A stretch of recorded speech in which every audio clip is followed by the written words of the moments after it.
Welcome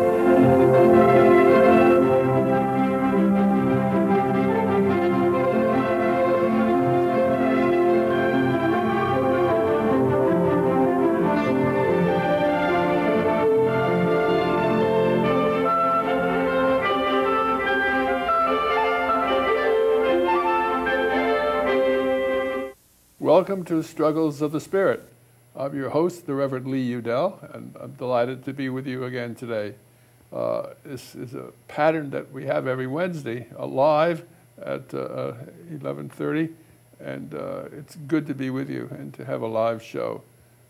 So many television programs are not live, as you well know. The commercial ones are long dead, just reruns. So we're live. We're kind of unique that way, and we can talk with you, and you can talk with us, which is another unique feature that we have. So that makes it much more interesting for the viewer and for the producer to be able to communicate with each other.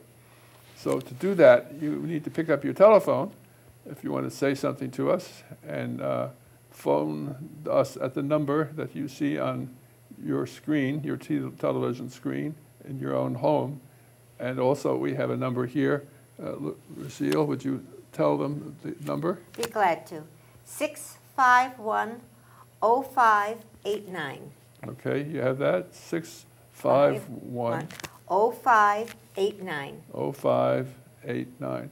Now that phone number will ring right in the studio, and the technician will receive it, and he'll connect us, both the two of us, with you.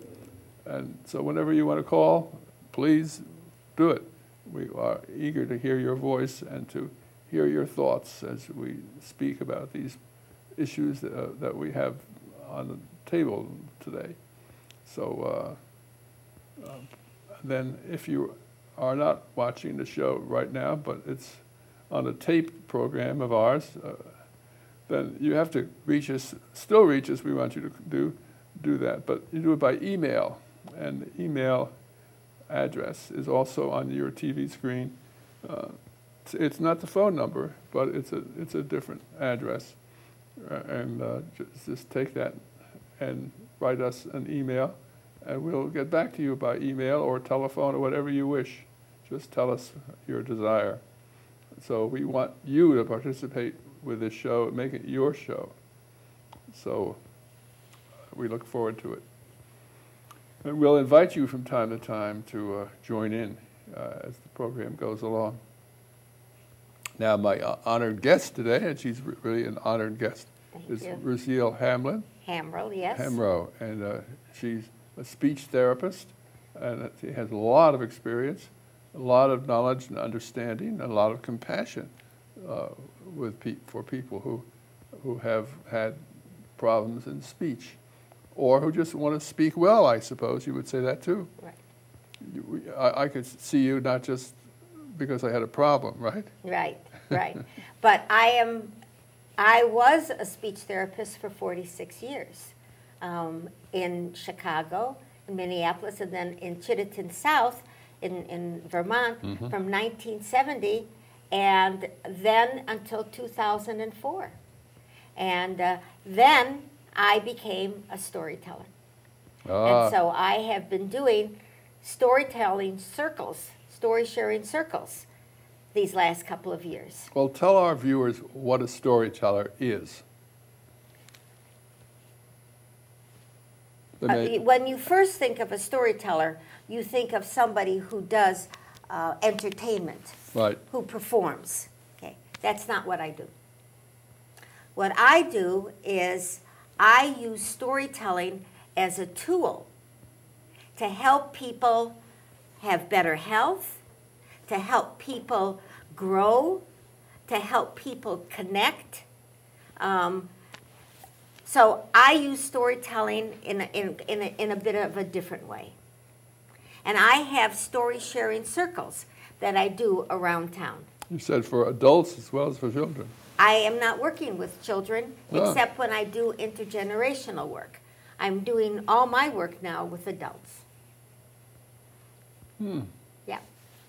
So, for example, I have a class at the Dorothy Alling Library in Williston, and we meet on Mondays. And I actually have a troop, a corps of people that have been with me now for a while.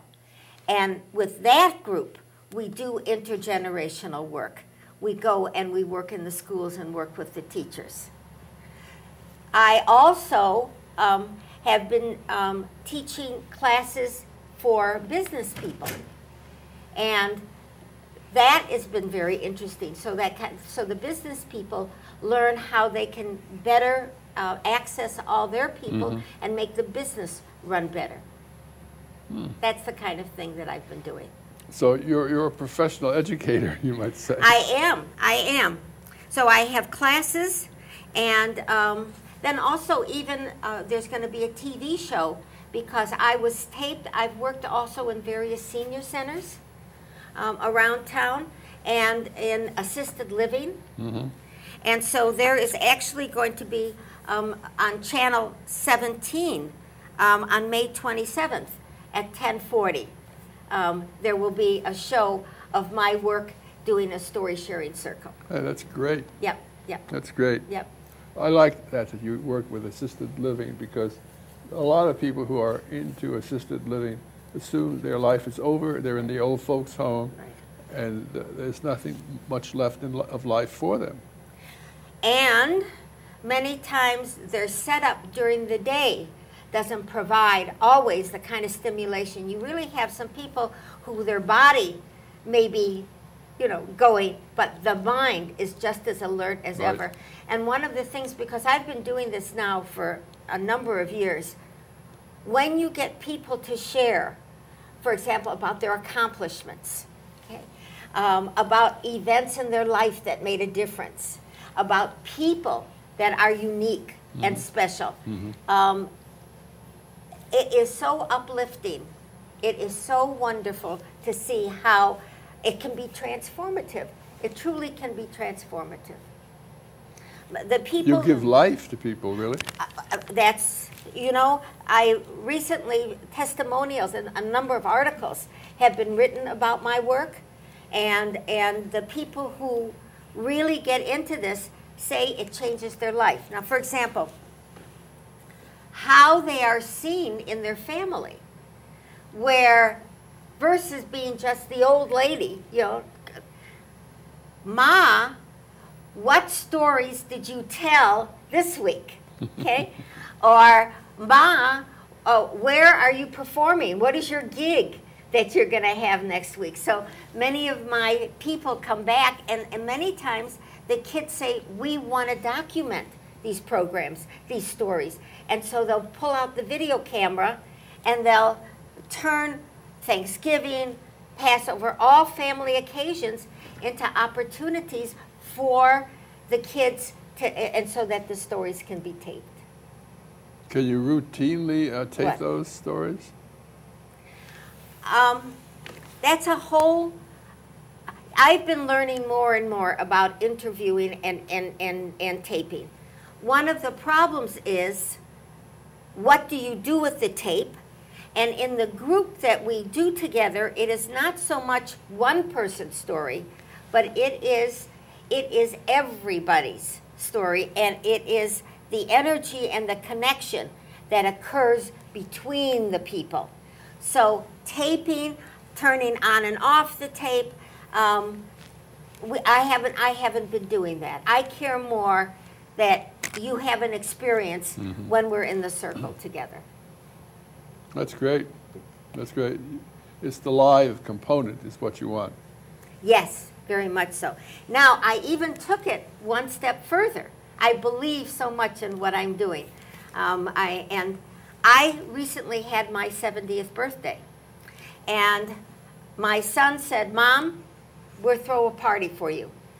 And so I thought about it, and I picked up my Rolodex, and I went back and invited people who were my friends. But you know how you lose touch with people? You do. Well, there they got a call from me, said, I haven't talked to you in years. how would you like to come up and have dinner?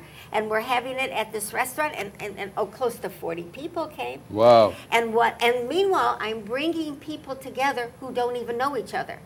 I have my mother is just turning 95, and she flew in from Chicago. I had neighbors. I had all kinds of people from my teaching career, from my storytelling career, and they didn't know each other. So you brought them together. I brought them together. I called it, I brought this along too, I called it a celebration of life, okay?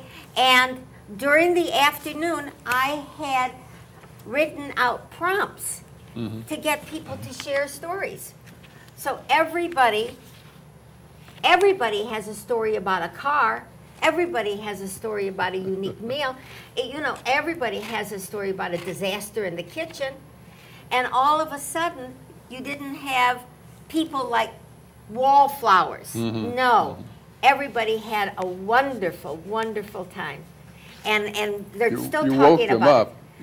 And they're still talking about it. They had never been to a party where they would before have come say, you know, I don't know very many people, you know, I won't have money, I'll leave early. Apologetic. That's right. And that didn't happen. That didn't happen. It was wonderful. That's you. One of the things, we just finished we've been working down my troupe, and I have been working down in Charlotte, working with these 8th graders, and Kathy Foley is the teacher. That is the one who's been so marvelous. She's the English teacher. So we have come down to her class 3 separate times, sharing stories, being interviewed, and then they write essays. But last year, and then this last week, the kids did something very special for us. They made life experience maps of each of the 8 people that are in my group.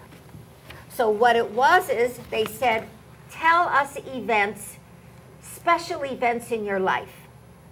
And then they had paper and paint and color and just beautiful art materials, and they began to draw it out.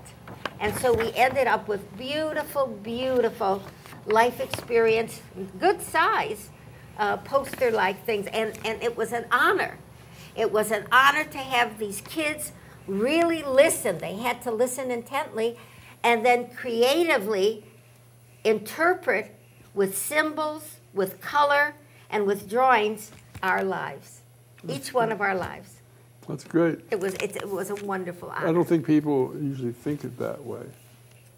No, no. They think that you're going down and you're going to be kind. You're doing a good deed and talking to the young kids, and that's not been the case at all. And whoops, I think. Problem? I think the microphone fell off. It has a clamp on it. It has a clamp. So let me clamp it to my, there. I've clamped it. It's a little alligator. I got it, and I have it right on my jacket. Yeah, I fixed it. I fixed it. Good. Well, you obviously are enterprising and able to meet emergencies. Yes. So good. I told you about the various. Well, I've even worked, done some work in the churches. They call me in because the church has the older people, the pillars, the ones who began the church, and then you have the younger people. And they say they don't know the story of how the church began. Right. And so I work with the older people and get the stories out, you know, and get them flowing. And then we have an intergenerational, like a celebration, like a gathering, and the senior church members tell the stories of how the church began. And that's been very successful. I've done it with Faith Methodist United, and I've done that also with the Unitarian Church. do people worry about offending people by what they say? See, you're so, You're picking up on all the nuances. There is a generation where being private was very important. Right, right. Okay. That generation does have a harder time telling their stories because it's like bragging. So, calling attention to yourself. Right.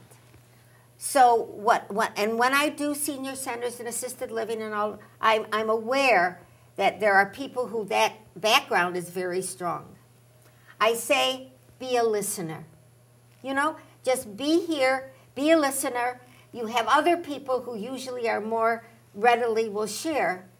And finally, there will be some, because I do such non-threatening topics, they can't help but after a while share a story about a car experience or share a story about a food or how they met their spouse. That reminds me of... That's right, you know. That's right. And then they realize, my goodness, this is in my head, those kinds of restrictions, those kinds of shoulds. And maybe it wouldn't be a bad idea to, you know, there are some things that I know I'm still angry about that happened 30, 40, 50 years ago. Yeah. And maybe it wouldn't be a bad idea to maybe talk a little bit about them, considering everybody's dead and nobody's going to care anymore. Right. That's true. And I call those the shadow stories. And many times a shadow story will peek its head out, be shared about something that happened, a teacher that slighted them in elementary school, or a boyfriend that, you know, left them. And my goodness, out comes this story, and they say it's like a stone. It's like a burden has been lifted off of them. And then all kinds of stories pour out. Or all kinds of stories pour out. Yep. Sure. Yep. Yeah. I wanted to ask you about some of the questions I had before the program began about why our story is put down in our society. You know, that's only a story. You know, it's like it's not true, or somebody made it up. Or where does that nonsense come from? And it's nonsense. Yeah. And it's nonsense. A wonderful book just came out recently, and I have it on order. I'm eager, and I was reading about it. Kendall Haven. It's called Story Proof. He says, and I'm going to answer your question in a little bit roundabout way. He says we are hardwired. There's a predisposition for us to want to hear stories, to try to make sense of the world, to put it into a story. And the fact that we don't honor that in our society. Now, you know, 100,000 years ago, the only way you got the information was through story. There was no television. There were no newspapers. That's right. And, you know, only 1,500 did you get the print. No radio. Okay. And it's only 400 years ago or so that everybody began to be readers and writers. So for doing story sharing for those many years, you know, it almost, when we developed, there is this predisposition to look for the stories. And it's an underutilized skill and beauty and ability that we have. We should be using it more to communicate effectively, to motivate people, to convince people. Another thing that we're not doing enough of is listening. Yeah, that's a major problem. Empathetic listening. It's a major problem. I have a workshop coming up. Ooh, this is an opportunity. Good. I'm going to be able to tell you. Here is an upcoming event. Good. Something for them to go to. Something for you to go to. I'm holding 2 evening classes at the Dorothy Alling Library on June 4th and June 11th from 6:30 to 8. And this is storytelling for the business workplace. How to make your whole operation work better by incorporating a story. And then if people want to just join me in my day class, June 2nd, June 9th, and June 16th, I'm having class at the Dorothy Alling Library. Where is the library? Do you know where the Williston School is? Mm-hmm. Okay. When you turn into the school, there's a building. That's the library. Okay. And so they've added on, it's a gorgeous library. It is just beautiful. It is, and they have been just wonderful in supporting me. I got you. See that? So in answering to your question, we have to do a lot of education of people. There is, it's an untapped resource to connect people. You know, you and I, we had never met until we talked on the telephone. Right. But now we've shared stories. Yeah. Okay. We have a bond. Yeah, yeah. And the stories make it happen. That's right. And that, so what's the quickest way to connect people? Is a story. Is a story.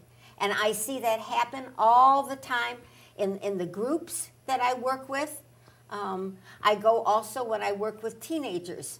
You have that same experience happening. So the people, we're now so tech-oriented, and it's data and left brain, but that doesn't warm the heart. That doesn't warm the heart. No. And it's when you convert that kind of stuff into story, you make a difference. Then people will listen to you. They will understand you. They will be able to remember what you said, and then they'll be able to recall it. And so that's the idea that I'm pushing, to incorporate story much more in the workplace. Yeah, I asked you about why is it that people say once upon a time, Right. or why do they say the end at the end? Children generally say the end at the end of their little essay. Right. Well, the once upon a time, that's a signal. That's a signal. I know a good thing is going to happen. I know I'm going to, because when you tell a story, there's an emotional connection. Oh, sure. So when you signal me with your once upon a time, I relax, I open my ears, okay? I know I'm going to have a wonderful experience. Mm-hmm. And every culture has their own way of that kind of signal of now comes a story. As well as at the end, they have amen. They have a way of saying, we're done. Yeah, that's us in Christian circles. Amen, or Jewish circles, same thing. Yes, Amen. yes. So it is a ritualistic, and I have colleagues, because I belong, all these years I've belonged also to the National Storytelling Group, where they will tap a bell, or you see, there's all kinds of variations, all of them meaning, let's gather in a circle, it is time to listen, you're going to have a learning experience, an enjoyable experience, come join us. You're going to feel connected, and you'll feel part of the community. So that's what it's used for. That's what it's used for. Well, you're a great guest. Thank you. Thank you. Well, you know, it's a wonderful opportunity. This is also being a teacher of this. It makes you, I always am researching. I'm always reading, trying to understand, why does this work? Why is it so effective? And you have given me an opportunity to collect my thoughts. Thank you. To collect my thoughts and be able to share them with you. My pleasure. My pleasure. Being a clergyman, I'm interested in what people think and feel, and what they say. Right. And to listen well is a real fine art. Very few people can really listen, I've found. That's right. They certainly may be big on speaking, on Right. telling you Right. something, but to really listen with their heart, that's It's called deep listening or empathetic listening. compassion. Right. Compassion, yes. One of the you see, that was almost a surprise. I came, my history in working with story goes back to my work in the schools. When I was a speech pathologist, and I've been here now since 1970, mainstreaming occurred, and we had the kids move into the schools with all the various disabilities. Anyway, all of a sudden, I had preschool to high school to service and every kind of disability and severity, and that was overwhelming. And so what I did was look for something that would cut across all ages and all disabilities. I had a collection of fairy tale books. And these were when the developmentally delayed kids came in, and the teachers didn't know what material to, and they were giving some very dumbed down material, and the kids were falling asleep. Well, took the fairy tales, and I'm talking starting with the easy ones. And you know, what would be the easy fairy tale? The threes. The three bears, the three pigs, the three billy goats gruff, right? And I had picture books of those. And I saw that with the pictures and with the simple structure of the stories, the kids could remember the story. And all of us, and if you didn't ask them to repeat every word, but you put the story in scenes, you could put the kid in a scene and they would say what happened in that scene, in the next scene, in the third scene, and all of a sudden, the kid has told the whole story. So that was just so powerful in me understanding, and then I moved from fairy tales into folk tales, into scary tales, and then I did storytelling showcases where the kids learned all kinds of stories and then performed. They performed to other kids in the school. This was at Heinsberg, and then they performed to the town. And then began the intergenerational work. So that's kind of a little bit of the history of how I got involved in storytelling. There was a time back, maybe 15, 20 years ago, yes. Having lived in Shelburne quite a number of years now, I remember there was an ad for Heinsberg beer, and they had a little rather suggestive, sexually suggestive ad. Yes. Have you had your Heine today? Yes. And it really caught on. I don't know how much beer they sold, right. but it was kind of funny and enjoyable, and you'd grin when you would hear them advertise. Do you remember that? A little. Yeah. A little. A little. Yeah, it's So one of the things, you know, I wonder, I'd like to even share with you how I get the people to begin to share, because you brought up the idea. You have number one, it's my private business and I don't like to share kind of thing. Yep. And this reluctance to talk in public. That, you know, some thing happened coming up through the grade schools, and all of a sudden they are fearful of speaking in public. And so I devised a way to somehow work through some of that. What did you do? Okay. I have prompts that I give, but the prompts are on a continuum. For example, if you asked me to come before your church group, and I did not know any of the people, and I had never been with your group before, I have prompts that I call prompts for effortless reminiscing. Effortless. All right, for example, your name. Everybody has a name, but what is your first, middle, and last name? Who named you? Who were you named after? And what's the story of your name? So you'd start with that. I'd start with things that are non-threatening. Grandmother and grandfather. I am the son of, and you name your mama, and then your father, and then your father is the son of, and people say that, and then we go back and we say, give me a memory of visiting your grandparents' house. See, by having you go back in the names, I've kind of kicked you back there, and then I say, give me a memory. Pets. And you have cats, don't you? Oh, we have one cat right now. You have one cat. So, Mr. Brady. See that? Talk about the cats. Everybody, and kids love that as a topic.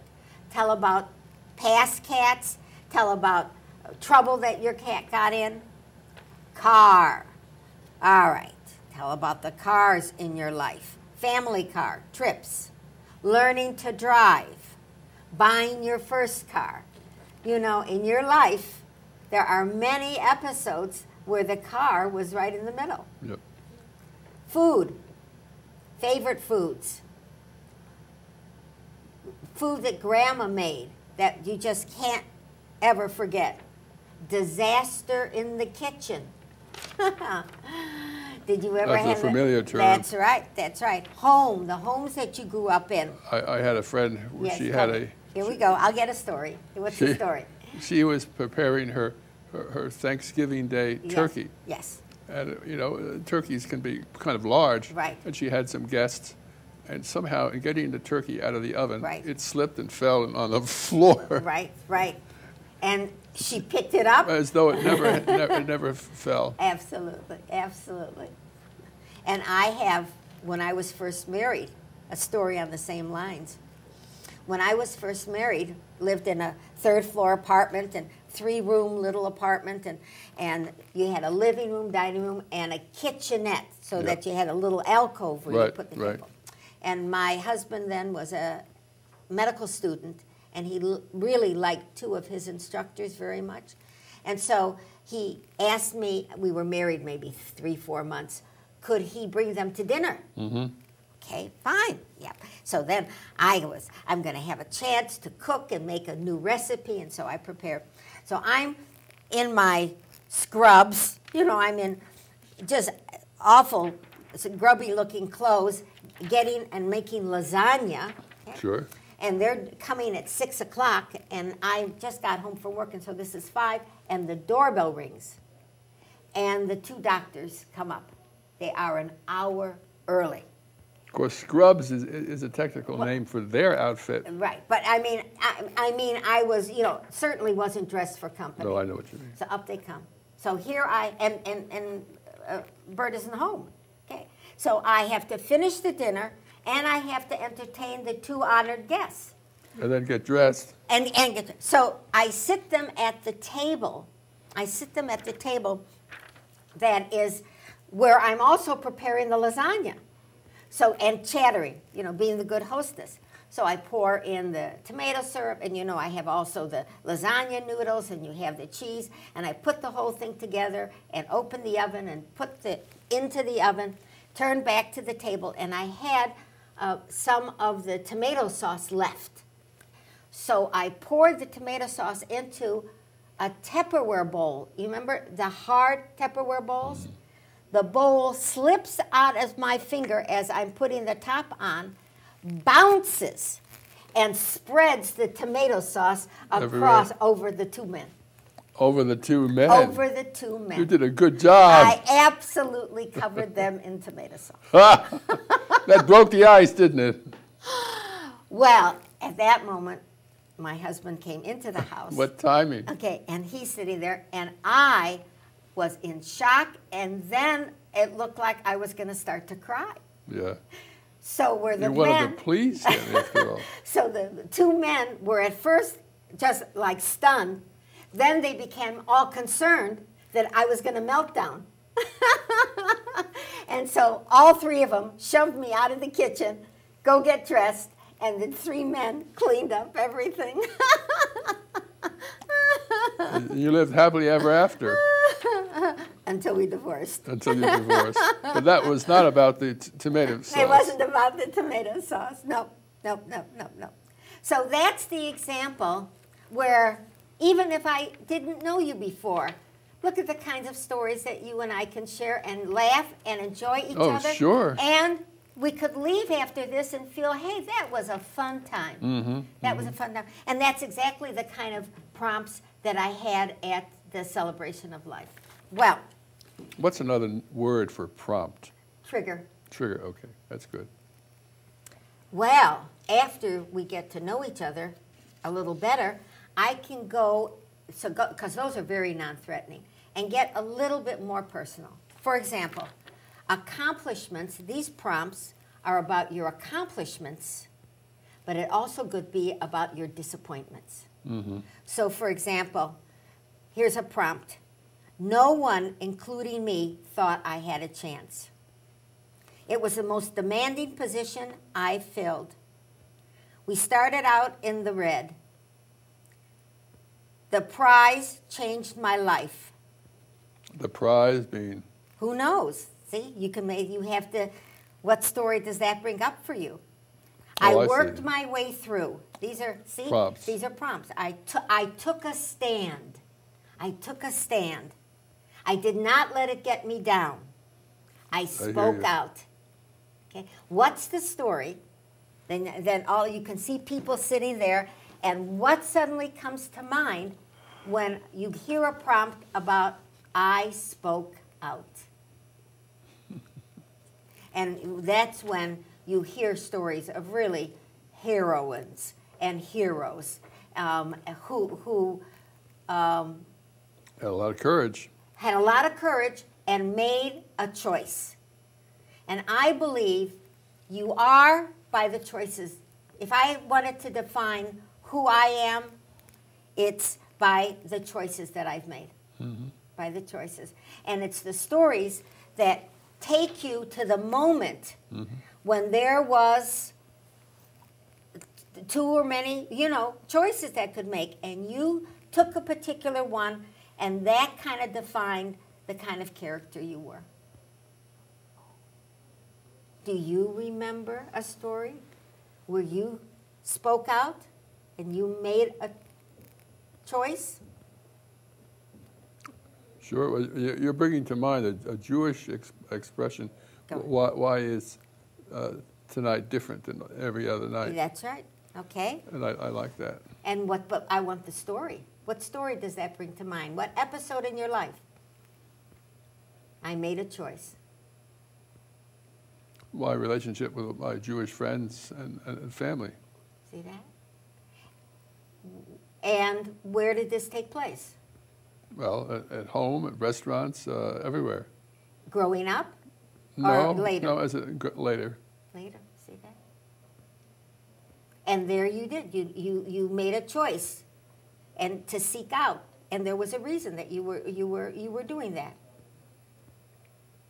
Yep. Well, I liked my Jewish friends and family members, and I felt good about them, and they made me feel free and open and available, psychologically available. Sure. And one of the things, as a Jew growing up in a Jewish cocoon, one of the big choices in my life, of course, was to move outside of that orbit and to get to know the bigger, larger world. Are you Jewish? Yes. Yes, very much so. So I don't think you can tell unless you have some knowledge. Yep. Yep. And so, in fact... Well, Mazel Tov. In fact, one of the stories here, when you remember, I asked you to think about your name, and then you are the son of. Right. My name is Lucille Hammrill, and I am the daughter of Esther Chaden, and she is the daughter of Celia Berman, and she is the daughter of Chase Ruthman. And they are immigrants from Russia. Now, I grew up, my mother is one of 4 sisters. All of them now in their 90s, all of them alive. each sister had 3 children. There were 12 of us. And we gathered at least 4 or 5 times a year at my grandfather's house, because that was the way the sisters and the husbands and all the kids got together. So we're talking a Thanksgiving gathering, a Hanukkah gathering, Passover gathering, all the major feasts of the year. All right, now picture this. On Hanukkah, there were 12 of us. My grandfather, Morris Berman, would have my aunt go to the bank and get 12, maybe he even did 24, but brand new dollar bills. Oh my. Crisp. Crisp, they had to be crisp. And he sat, you see, like I'm sitting, he sat at the head of the table with the armrests. And he sat and he had the money, and he made us line up by age. So Roberta was first, and then came Norman, and I was third. And the kids would have fun. They'd switch. And he'd say, no, no, no, no, no. He knew who had to be in order and who was born. And we would turn it into and we'd laugh. A fun time and tease us. And he had us all lined up. And then we would come to him one by one, and he would say something special that he knew and cared about each one of us. And we'd give him a kiss, and we would get the crisp dollar bill. That's such a fond memory. I can smell the smells. I can see the dining room, the big table that we were sitting at. It all comes back. It all comes back, and this would happen after we all finished eating dinner. After we've all finished dinner. Lining up. All right. It's a great memory. Isn't that? So that's what you get a chance to do. And one of the problems is people are isolated. They hunger to be listened to. Mm-hmm. You know, we gained an extra 25 years with all the wonderful health things that have happened. Right. But society has no idea what to do with the 25 years. And so we're still operating as if you died after menopause, you died after retirement, right? Okay? Yeah. And because isn't that how Social Security was set up? Because they expected you to die, not to live. Right. And all of a sudden now, you have all these people in good health and good minds. You know, nobody can have a 30-year vacation, which is, retirement should be outlawed. That is a word that shouldn't even exist. And so... I quite agree with you. I say that all the time because it means you're going to die, and who wants to do that? Right, or it's a decline. A decline. And so... You go to bed when you retire. Pardon me? You go to bed when you retire. You are sidelined. You are of no importance. You become invisible. I'm not buying into that. No way.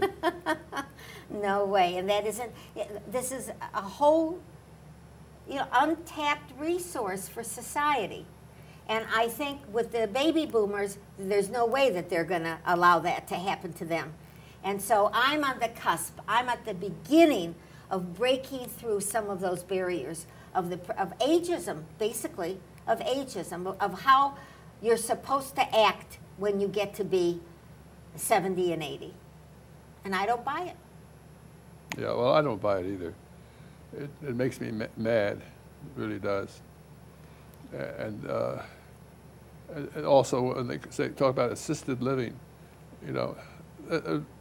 assisted living residence, that's an old folks' home, That's really. Right. That's right. And let's call it what it is. It's an old folks' home. Oh, right. And it's terrible. Why can't you keep on living? Yeah. And fortunately, in different pockets around the U.S., there are changes that are occurring, but it's slow. It's slow. You know, in my work, I go out to the various places. Mm-hmm. I believe that this kind of story sharing circle should be a weekly, a daily activity that's out there for people to do. And I have trouble convincing them that there's value. They see the people laughing, enjoying themselves because the body may not be working, but that mind is remembering all these marvelous, and look at the lives. You know, it's my generation that were in the forefront of civil rights, of women's rights, of workers' rights. The history. We're walking history. And, you know, to really share that with people. And also we have wisdom. We have wisdom to share. And I think it's unacceptable for us to be thought of and ignored. But we let that happen. Well, You know, we need to protest. well, and fortunately, I think with the numbers, with the big numbers happening, you know, gradually there's going to be some changes. Well, I'm 77, Yes. and people ask me, you know, what my situation is, and so they'll say, well, you're retired. I said, no, retired, if you're retired, it's an illness. It's a disease. Yeah. It will lead to death. That's I'm right. not interested in that. That's right. I've slowed up. That's right. I must admit, I've slowed up. Yep. I'm not as active as I was before. Right. I can't climb a mountain with a 60-pound pack on my back. Right. I can't do that. But I still can hike, I can still climb, I can still be active and Right. You can contribute still to have society. your radio programs and meet interesting Yeah. people. See, the crucial piece is, if you buy into that, it can lead to despair. Oh, sure. Because it leads to isolation. And then you're supposed to give up what was most important to you in your whole life. You know, whether you were a doctor or Right. you ran a drugstore or a greasy spoon. Right. That was your life, your customers and your daily rounds. Absolutely. That And was, you had meaningful, important work to do. Sure. And that's how you had built who you were. Yeah, and people were glad to see you in the morning, and you know, you brighten my day. Right, right. Nobody makes French fries like you, and That, you know, that was vital. It was It vital. Was absolutely vital. The fact that as a senior, and we were talking about this before the show, loss. We are dealing physical loss, yeah, spousal loss, no, sure. loss of occupation, okay? So given that is a given for getting up in the years, what are you doing to keep people uplifted? Because if you begin to focus on the loss, my gosh, you can name them and keep naming them, and that can just drag you down. And so being able to reflect back on the accomplishments, on the choices, on the obstacles that you overcame, interacting with people to share that kind of wisdom. I mean, this to me is so accessible and it's free. You know, we have this ability, and yet it's not being tapped into. It's not being tapped into. None of our viewers are phoning in. Now, That's I right, know I perfectly realize. well that they have had some of these experiences. Yes. Why don't you join with us? We want to hear from you. We need you. Come on. And the telephone number is 651-0589. Absolutely. So we're waiting to hear your call. You are right. If you're passive, it's like being half dead, you know. And who wants to be half dead? Right. Absolutely. Do you know that you and I wrote down some ideas I wanted to share, and you know, we've been sharing all the ones. We are really... I never saw your list. No, but you just picked up. Well, I've lived a little. Yes, you have. And you have too. Yes, So yes. we have a lot of living in common. Right. So in my work, I talk about using storytelling as a tool, a tool.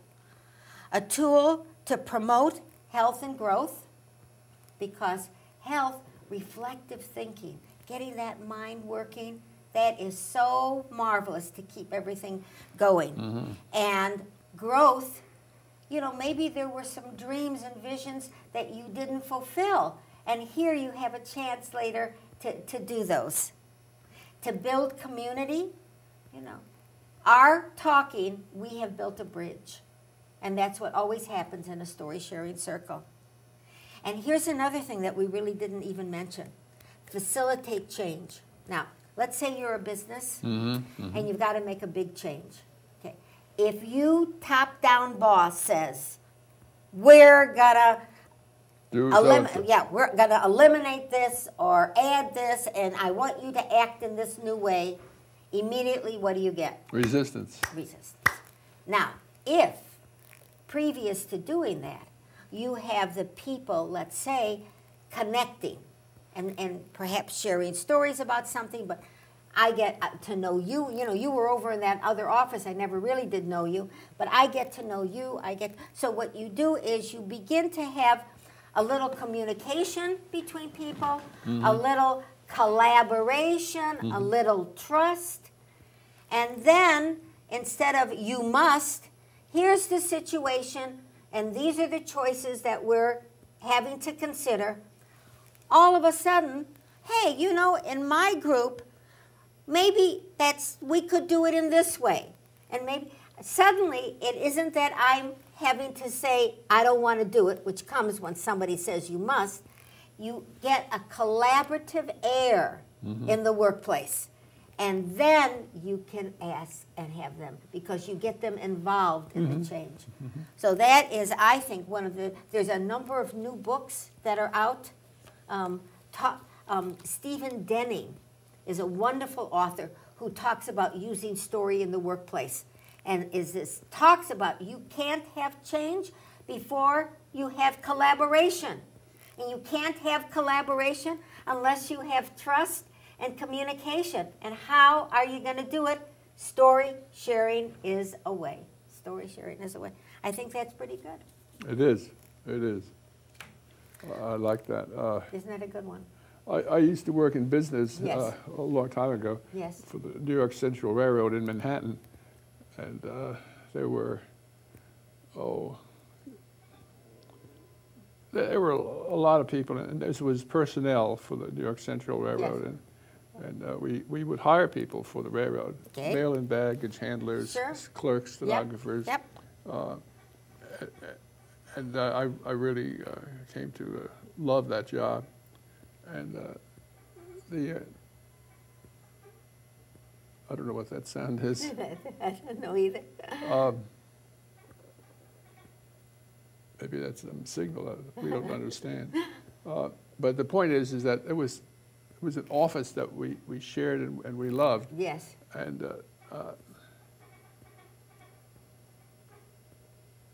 well, it's a mystery. We'll have to find out later. Yes.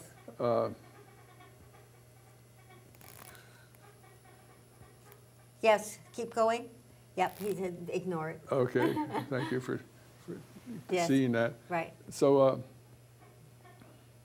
was our office. We felt it was our office, yes. even though we were the underlings. Yes. And I was not at the top of the ladder. No, no. And one of my jobs was to do railroad unemployment insurance. Okay. We had our own insurance program for the railroad workers. Right. So when somebody said let go. Out of work, yeah. Out of work, right? And you paid them money for a certain length of time. time. Right, we did. Okay. I'd have to fill out the forms. Right, right.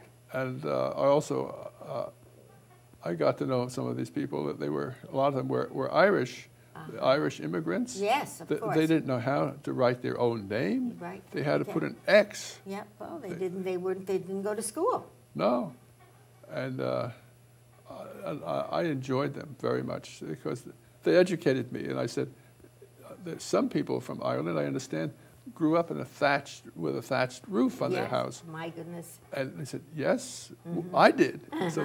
So they would tell me about the thatched roof. Right. and I really felt charmed by that, and I learned a lot, you know. See, so they, by you asking, no, see, first of all, you were a listener. Yeah. So your body, your attention, you were a listener. And then when you did ask about them, they shared. Okay, if you were the boss, you know, you would have felt the wall.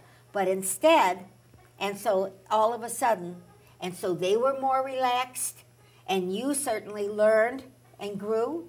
Yeah, absolutely. Well, here I am today, years and years later. Telling me about it. Yeah, this was back in 1952. Yeah.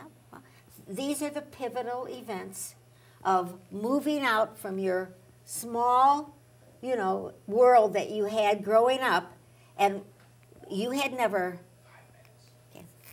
you had never had contact with the Irish before? No.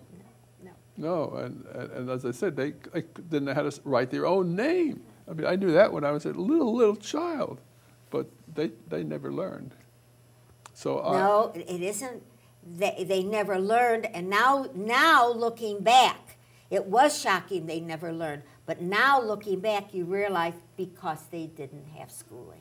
Yeah, they didn't. No, they weren't schooled. And so now, then, with a compassion, my goodness, grown men, and had not even had an opportunity for schooling. And I learned something interesting in that office too, why a Jewish immigrant would often would not make an X if they didn't know how to read or write. Because it's a Christian symbol. That's right. And so they would, and that's where the prejudice came up of the term kike. Yeah. A Jewish gentleman told me this. He said, we would refuse to make a cross. So an immigration officer said, well, then make a circle. You know how to make a circle? Yes. Oh, yeah, I can do a circle. Right. Make a circle, and that's a kaikala. Kaikala. That's where it comes from. So, no kidding. Kaikala is a circle. So the short-term slang for somebody who makes circles is kike. So it wasn't originally a prejudicial word. And kaikala is from what language? Jewish. No. Yiddish. Kaikala. Yiddish. Yiddish. Isn't that, my goodness, that is a good story. Isn't that amazing? Yes. True story. A true story, yeah. But most people don't know it. No. Even rabbis, they don't know it. I like that. No, and I have never seen that story. I like that. That's true. Well, you know, little by little, we're going to come to the end of our visit together. They all would have to leave each other. That's terrible. That's right. Terrible. And this has been delightful. It's been fun. Because I've had an opportunity, and look, we even told stories. We did. We shared stories. They weren't on your list either. That's right. It wasn't. So I am really glad you've given me this opportunity, and I can talk about my view of what story sharing of life experiences is, and how useful it can be to people, and how, if you want an opportunity to use it, you can easily contact me. I'm in the phone book, Lucille Hammrill. Why don't you give them your phone number? Okay, 863-1754. 863-1754. That's right. Lucille, R-E-C-I-L-L-E, Hammrill. H-A-M-R-E-L-L. And you'll work for what kind of groups? Any, you name it. I'll work for senior citizen places. I'll work for social community organizations, religious organizations, and I also work in the schools doing intergenerational work. Now, any group. Our time is up, I'm afraid. They're going to take away our chairs. So thank you. Yes, there we go. Struggles of the Spirit.